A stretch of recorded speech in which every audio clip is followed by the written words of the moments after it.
എൻ്റെ ചാനലിലേക്ക് സ്വാഗതം. ഇന്ന് ഞാൻ അവതരിപ്പിക്കുന്ന cinema you will die at 20. You will die at 20. 20ാമത്തെ വയസ്സിൽ നീ മരിച്ചു പോകും. ഇത് ഒരു ആഫ്രിക്കൻ പടമാണ്. കൃത്യമായി പറഞ്ഞാൽ സുഡാനി പടം, അറബി ഭാഷ സംസാരിക്കുന്ന ചിത്രം. സിനിമയിലേക്ക് കയറും മുമ്പേ ഒരു കാര്യം, സിനിമ കണ്ടാൽ ഒരു ലൈക്ക്, ഒരു അഭിപ്രായം എന്നിവ നൽകുക. ഇത് എനിക്കൊരു പ്രോത്സാഹനമാകും. നിങ്ങൾ ഈ ചാനൽ സബ്സ്ക്രൈബ് ചെയ്തിട്ടില്ലെങ്കിൽ അത് ചെയ്യുക. പിന്നെ നിങ്ങളുടെ സുഹൃത്തുക്കൾക്ക് സിനിമയുടെ ലിങ്ക് ഷെയർ ചെയ്യാനും മറക്കരുത്. നന്ദി. ആഫ്രിക്കൻ ആളുകളുടെ അന്ധവിശ്വാസം തന്നെയാണ് ഈ ചിത്രത്തിലും കാണാൻ കഴിയുക.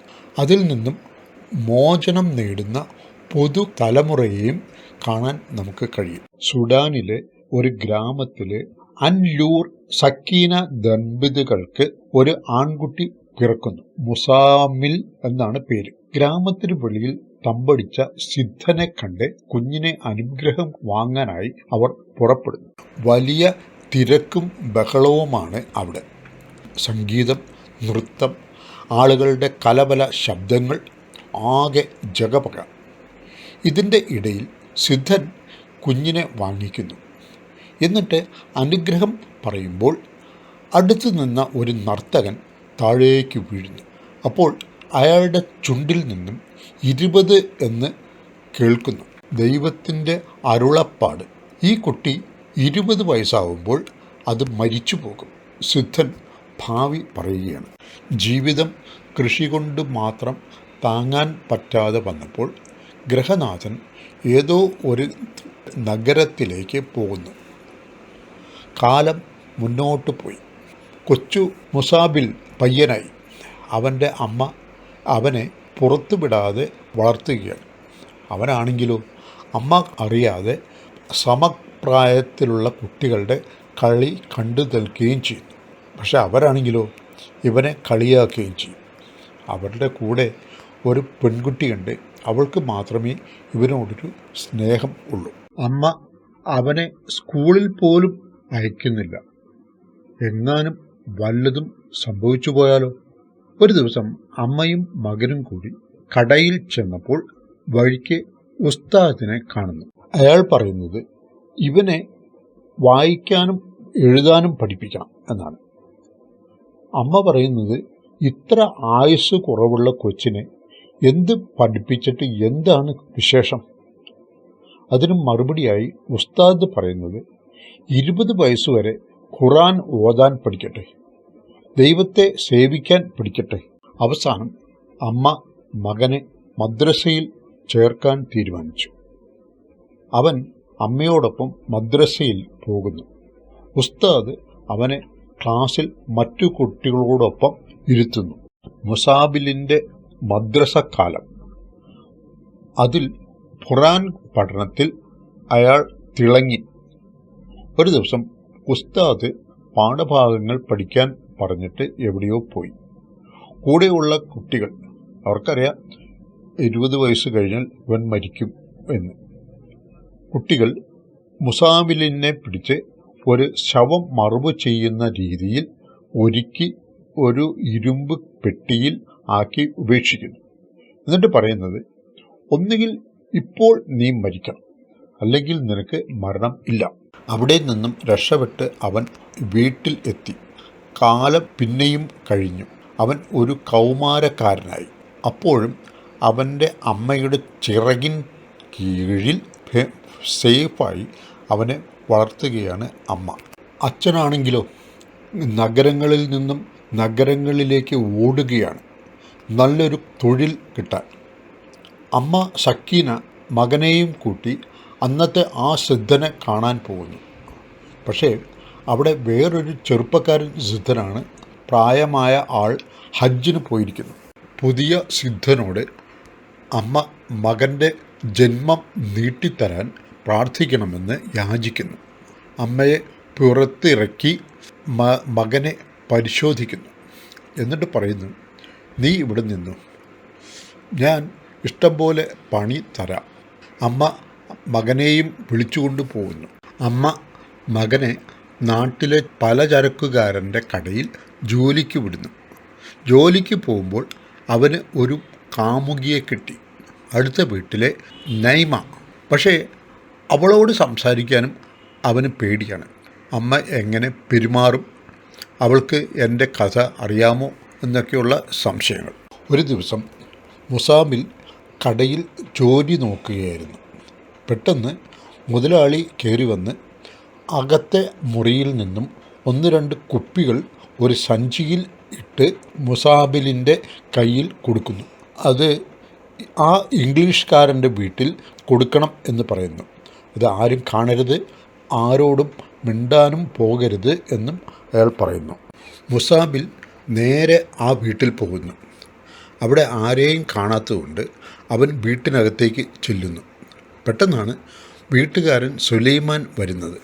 രണ്ടുപേരും തമ്മിൽ വളരെ കുറച്ചു മാത്രം സംസാരം. അവൻ തന്നുവിട്ടോ? മുസാബിൻ അത് കൊടുക്കുന്നു. സുലൈമാൻ ഒരു കസേരയിൽ ഇരുന്ന് സിഗരറ്റ് കത്തിക്കുന്നു. എന്നിട്ട് ആ ആഷ്ട്രേ എടുക്കൂ എന്ന് പറയുന്നു. അവൻ അത് ചെയ്തിട്ട് മിണ്ടാതെ നിൽക്കുന്നു. എന്താ നിൽക്കുന്നത്? കാശ് മേശമേൽ ഇരിക്കുന്നത് കണ്ടോ? അത് എടുത്തുകൊണ്ട് പൊക്കോളൂ, കഴിഞ്ഞു കാര്യം. മദ്യം ഹറാമാണല്ലോ. അവൻ കടയിൽ വന്ന് മുതലാളിയുടെ അടുത്ത് ബഹളമുണ്ടാക്കുന്നു. എന്നിട്ട് പാപം തീർക്കാൻ പള്ളിയിലും വീട്ടിലും പ്രാർത്ഥന ചെയ്യുന്നു. പക്ഷേ അവനുണ്ടോ അറിയുന്നു അവൻ്റെ ജീവിതം തന്നെ മാറാൻ പോകുന്നു എന്ന്. അടുത്ത പ്രാവശ്യം മദ്യവുമായി ചെന്നപ്പോൾ സുലൈമാൻ ലേശം കൂടി പരിചയം കാണിക്കുന്നു. അച്ഛൻ്റെ പേര് ചോദിക്കുന്നു. ഞാനും അവനും വലിയ ചങ്ങാതിമാർ ആയിരുന്നു എന്ന് പറയുന്നു. എന്ത് പഠിപ്പ് എന്ന് ചോദിച്ചപ്പോൾ ഖുറാൻ എന്ന് മുസാബിൽ പറയുന്നു. എന്നെയും വീട്ടുകാർ ഖുറാൻ പഠിക്കാൻ നിർബന്ധിച്ചതാണ്, പക്ഷെ ഞാൻ സമ്മതിച്ചില്ല എന്ന് സുലൈമാൻ. അങ്ങനെയാണ് ഞാനും എൻ്റെ അച്ഛനും തമ്മിൽ ആദ്യമായി വഴക്കുണ്ടാക്കിയത്. ശരി, എത്രയാണ് പൈസ എന്ന് ചോദിച്ചപ്പോൾ അവൻ കൈവിരലിൽ പൈസ കണക്കാക്കുന്നു. പക്ഷേ അതൊട്ട് ശരിയായുമില്ല. എന്തേ ഖുറാൻ ക്ലാസ്സിൽ കണക്ക് പഠിപ്പിച്ചില്ലേ എന്ന് സുലൈമാൻ തമാശയ്ക്ക് ചോദിക്കുന്നുണ്ട്. പൈസ അടുത്ത മുറിയിൽ ഇരിപ്പുണ്ട്, പോയി എടുത്തോ എന്ന് സുലൈമാൻ. മുസാബിൽ അകത്തെ മുറിയിലേക്ക് ചെന്നു. അവൻ്റെ കണ്ണ് തള്ളിപ്പോയി. നാട്ടിലെങ്ങും ഇല്ലാത്ത സംവിധാനങ്ങൾ. അകത്തെ മുറി തുറക്കാൻ പറ്റുന്നില്ല, നീ ഒന്ന് നോക്ക് എന്ന് പറഞ്ഞുകൊണ്ട് സുലൈമാൻ ഒരു താക്കോൽ അവൻ്റെ കയ്യിൽ ഏൽപ്പിക്കുന്നു. അവനത് ഈസിയായി തുറന്നു. അകത്ത് വീഡിയോ ക്യാമറ, ഫിലിം കഷണങ്ങൾ ഒക്കെ അവൻ കൗതുകത്തോടെ നോക്കുന്നു. സുലൈമാൻ ചോദിക്കുന്നത്, നീ സിനിമ എന്ന് കേട്ടിട്ടുണ്ടോ? ഇല്ല എന്ന് അവൻ. പക്ഷേ അവൻ ഒരു കാര്യം പറയുന്നുണ്ട്. ഒരു ദിവസം നേരത്തെ വന്ന് ഞാൻ ഈ മുറി അടിച്ച് തൂത്ത് വൃത്തിയാക്കാം. നിൻ്റെ അച്ഛൻ്റെയും എൻ്റെയും ചെറുപ്പകാലത്ത് ഉണ്ടാക്കിയ സിനിമകളാണ് ഇതൊക്കെ എന്ന് പറഞ്ഞ് സുലൈമാൻ ചൂടാവുന്നു. അവൻ വേഗം ഇറങ്ങിപ്പോകുന്നു. പുറത്തെ വാതിലിൽ നിന്ന് സുലൈമാൻ്റെ ഭാര്യ നമസ്കാരം പറഞ്ഞതൊന്നും അവൻ കേട്ടില്ല. സുലൈമാനുമായിട്ടുള്ള പരിചയം രണ്ടുപേരും തമ്മിലുള്ള സുഹൃത്ത് ബന്ധമായിട്ട് മാറുന്നു. സുലൈമാൻ അയാളുടെ ചരിത്രം മുഴുവൻ അവനോട് പറയുന്നു. എന്നിട്ട് അവനോട് ചോദിക്കുന്നു, നീ പുറം ലോകം കണ്ടിട്ടുണ്ടോ? ലോകം കാണണം എന്നൊക്കെ ഉപദേശിക്കുന്നു. അവൻ നാളെ എൻ്റെ ഖുറാൻ പാരായണമാണ്, അവിടെ വരണം എന്ന് പറഞ്ഞ് പോകുന്നു. ഖുറാൻ പാരായണ ദിവസം ഗ്രാമം മുഴുവൻ പാരായണ സ്ഥലത്ത് ഉണ്ട്. സുലൈമാൻ പതിയെ മത്സരം നടക്കുന്ന സ്ഥലത്തെ ഒരു ജനലിൽ കൂടി എത്തി നോക്കുന്നു. പാരായണത്തിൽ മുസമൻ ജയിച്ചു. ആളുകൾ അവനെ അഭിനന്ദിക്കുന്നു. പക്ഷേ പടച്ചോൻ ഇവന് ആയുസ് കൊടുത്തില്ലല്ലോ എന്നാണ് പറയുന്നത്. വീട്ടിൽ അമ്മ അവൻ്റെ കാര്യത്തിൽ ആലോചിച്ച് ദുഃഖിച്ചു കിടക്കുന്നു. അവനും അമ്മയോടൊപ്പം കിടക്കുന്നു. ആ അമ്മയുടെ ദുഃഖം കാണിക്കാൻ സംവിധായകൻ പുയാത്ത എന്ന ഫേമസ് ശില്പത്തിൻ്റെ മാതൃകയാണ് കാണിക്കുന്നത്. മുസമിൽ സുലൈമാൻ്റെ വീട്ടിൽ ചെന്ന് വീഡിയോ കാണുന്നു. സുഡാൻ്റെ തലസ്ഥാനമായ ഖാർട്ടൂമിൽ നടക്കുന്ന വമ്പൻ പ്രകടനങ്ങളും അവരുടെ ജീവിതവും ചിത്രീകരിച്ചവയാണ് ഈ വീഡിയോ. സ്വാഭാവികമായും മുസമിലിന് ഒരുപാട് സംശയങ്ങൾ വരുന്നു. ജീവിതത്തിൻ്റെ എല്ലാം അടങ്ങുന്ന വീഡിയോകൾ. മുസബലിൻ്റെ അച്ഛൻ വിദേശവാസം കഴിഞ്ഞ് ജീവിതത്തിൽ തോറ്റ് ഒന്നും നേടാനാവാതെ തിരിച്ചു വരുന്നു. അമ്മയ്ക്ക് ദുഃഖം ഉണ്ടെങ്കിലും ഉള്ളിൽ ഒതുക്കി നിങ്ങൾക്ക് വിശപ്പുണ്ടാകും, യാത്ര ചെയ്ത് വന്നതല്ലേ എന്ന് പറഞ്ഞ് ഭക്ഷണം ഉണ്ടാക്കാൻ തുടങ്ങുന്നു. സുലൈമാൻ ജീവിതത്തിൽ ഇന്ന് വരെ ഇല്ലാത്ത കാര്യങ്ങൾ പഠിപ്പിക്കുന്നു, കണക്കും വിജ്ഞാനവും എല്ലാം. ഇതിനിടയിൽ സുലൈമാൻ്റെ ഭാര്യയോട് വിശേഷം ചോദിക്കാനും അവൻ പഠിച്ചു. വീട്ടിൽ അവൻ്റെ ശേഷക്രിയ ചെയ്യാനുള്ള ഒരുക്കങ്ങൾ തുടങ്ങി. അതിനുള്ള സാധനങ്ങൾ അടുപ്പിക്കുന്നു. അവനെക്കൊണ്ടാണ് പല സാധനങ്ങളും മേടിപ്പിക്കുന്നത്. ഇനി അവൻ്റെ ജീവിതം ഏതാനും നാളുകൾ മാത്രം. അവൻ്റെ കണ്ണിൽ, മുഖത്ത് ഒരു തരം മരവിപ്പ് മാത്രം. പക്ഷെ അന്ന് രാത്രി അത്താഴ സമയത്ത് അമ്മ അവനെ വഴക്ക് പറയുന്നു. മേലാൽ സുലൈമാൻ്റെ വീട്ടിൽ പോകരുത്. അവൻ പറയുന്നത്, എനിക്ക് അയാൾ അച്ഛനെപ്പോലെയാണ്, ഒരുപാട് കാര്യങ്ങൾ അയാൾ എനിക്ക് പറഞ്ഞു തന്നു. പക്ഷെ അമ്മ കർശനമായി പറയുന്നത്, ഇനി അവിടെ പോകരുത്. ഇനി നിനക്ക് ഏതാനും കാലമല്ലേ ഉള്ളൂ. ആ കാലം ദൈവത്തിനു വേണ്ടി ഒഴിഞ്ഞു വയ്ക്കുക, വേറെ ഒന്നിലും ശ്രദ്ധ പാടില്ല. നൈനയെ പെണ്ണ് കാണാൻ ഒരു പയ്യൻ വരുന്നു. അവൾ ഓടി മുസാമിലിൻ്റെ അടുത്ത് എത്തുന്നു. നീ വന്ന് അമ്മയോട് താല്പര്യമുണ്ട് എന്ന് പറഞ്ഞാൽ മാത്രം മതി, ബാക്കി ഞാൻ നോക്കിക്കോളാം. പക്ഷേ ജീവിതത്തിൻ്റെ ആ മുഹൂർത്തത്തിൽ, ആ ക്രിട്ടിക്കൽ മുഹൂർത്തത്തിൽ അവൻ നിശബ്ദനായി നിന്നു. അവൾ ഒന്നും മിണ്ടാതെ ഇറങ്ങിപ്പോകുന്നു. മുഹാഹിലിൻ്റെ അമ്മയും അച്ഛനും അവനെ അടക്കം ചെയ്യാനുള്ള ശ്മശാനത്തിലെ ഇടം നോക്കി ഉറപ്പുവരുത്തുന്നു. അവനെ കാണാതെ സുലൈമാൻ അന്വേഷിച്ച് പള്ളിയിൽ എത്തുന്നു. പള്ളി വൃത്തിയാക്കുന്ന പണിയിൽ ഏർപ്പെടുന്ന മുസാബിലിനെയാണ് അയാൾ കാണുന്നത്. മുസാബിൽ പറയുന്നത്, മരണം അടുത്തിരിക്കുന്ന ഒരാൾ എവിടെയാണ് പോകേണ്ടത്? ദൈവസന്നിധിയിലല്ലാതെ. സുലൈമാൻ ഒരുപാട് സംസാരിച്ചു നോക്കി. അവസാനം അയാൾ പറയുന്നത്, നീ പാപം ചെയ്യൂ, അത് നിൻ്റെ ഭക്തി വർദ്ധിപ്പിക്കും.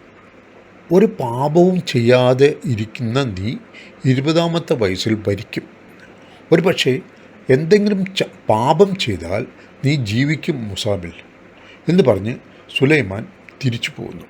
മുസാബിൽ സുലൈമാൻ്റെ മുൻപിൽ ചെന്നിട്ട് കരയുകയാണ്. ഇന്ന് നൈമയുടെ വിവാഹ നിശ്ചയം ആയിരുന്നു. നൈമയ്ക്ക് എന്നോടിത് ചെയ്യാൻ തോന്നിയല്ലോ എന്ന് പറഞ്ഞുകൊണ്ടാണ് അവൻ കരയുന്നത്. പിന്നെ നീ എന്താണ് പ്രതീക്ഷിച്ചത്? ഒരിക്കലെങ്കിലും നീ അവളോട് നീതി കാണിച്ചോ? എന്നിട്ട് വന്നിരുന്ന് കരയുന്ന മനുഷ്യരെ എനിക്ക് ഇഷ്ടമല്ല. നീ എൻ്റെ മുന്നിൽ വന്നു പോകരുത്, പോ എന്ന് പറഞ്ഞ് ഓടിച്ചു വിടുന്നു. അങ്ങനെ മുമാസിന് 20 വയസ്സ് തികയുന്ന രാത്രി വന്നെത്തി. രാത്രി അവൻ ആരുമറിയാതെ സുലൈമാൻ്റെ വീട്ടിലേക്ക് പോകുന്നു. വാതിൽ തുറക്കുന്ന ശബ്ദം കേട്ട് സുലൈമാൻ്റെ ഭാര്യ വരുന്നു. മുസാബിൻ ആണെന്ന് കണ്ട് നമ്മുടെ സുലൈമാൻ പോയി എന്ന് പറഞ്ഞ് അവനെയും കെട്ടിപ്പിടിച്ച് കരയുന്നു. ഞാൻ സുലൈമാന് ആദരാഞ്ജലി അർപ്പിക്കാൻ വന്നതല്ല, നിനക്ക് വേണ്ടിയാണ് ഞാൻ വന്നത്. ഇതാണ് മുസാബിൻ പറയുന്നത്. അവൻ്റെ മുഖവും ഭാവവും കണ്ട് ഓടി രക്ഷപ്പെടാൻ ആഞ്ഞ അവളെ തടഞ്ഞു നിർത്തി മുസാബിൻ പറയുന്നത്, ഇന്ന് എൻ്റെ അവസാന രാത്രിയാണ്. 12 മണിക്ക് ശേഷം ഞാൻ മരിക്കും. അതുകൊണ്ട് ഞാൻ പാപം ചെയ്യാൻ തീരുമാനിച്ചു. സുലൈമാനാണ് എന്നോട് പാപം ചെയ്യാൻ പറഞ്ഞത്. എന്നിട്ട് അവൻ അവളെ റേപ്പ് ചെയ്യുന്നു. പുറത്ത് 12 മണി കഴിഞ്ഞപ്പോൾ ആളുകൾ മുസാബിൻ്റെ ജഡം അന്വേഷിച്ച് നടക്കുകയാണ്. ദൈവകൽപ്പന നിറവേറണം, അവൻ്റെ മയ്യത്ത് സംസ്കരിക്കണം, ഇതൊക്കെയാണ് അവരുടെ ഉന്നം. അകത്ത് മുസാബിൻ എഴുന്നേറ്റ് സുലൈമാൻ്റെ മദ്യക്കുപ്പിയിൽ ബാക്കിയുള്ളത് കഴിക്കുന്നു. എന്നിട്ട് അവിടെ തന്നെ ഉറങ്ങുന്നു. രാവിലെ എഴുന്നേറ്റ മുമാസിൻ പുറത്ത് ഒച്ചയും ബഹളവും ഇല്ലാത്തതുകൊണ്ട് പുറത്തേക്കിറങ്ങുന്നു. പുതിയ ആകാശം, പുതിയ ഭൂമി, എങ്ങും സന്തോഷം, ആളുകൾ കളിച്ചിരി നിറഞ്ഞ ലോകം. അവൻ പതുക്കെ നടന്ന് റോഡിലേക്ക് എത്തുന്നു. അപ്പോൾ ഒരു ലോറി വരുന്ന ശബ്ദം. അവൻ ലോറിയുടെ പിന്നാലെ ഓടുന്നു.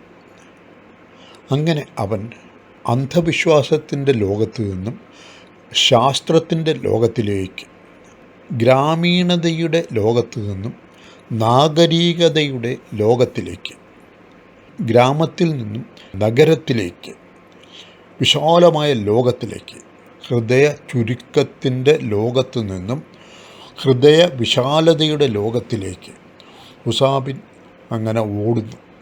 ചിത്രം ഇവിടെ അവസാനിക്കുന്നു.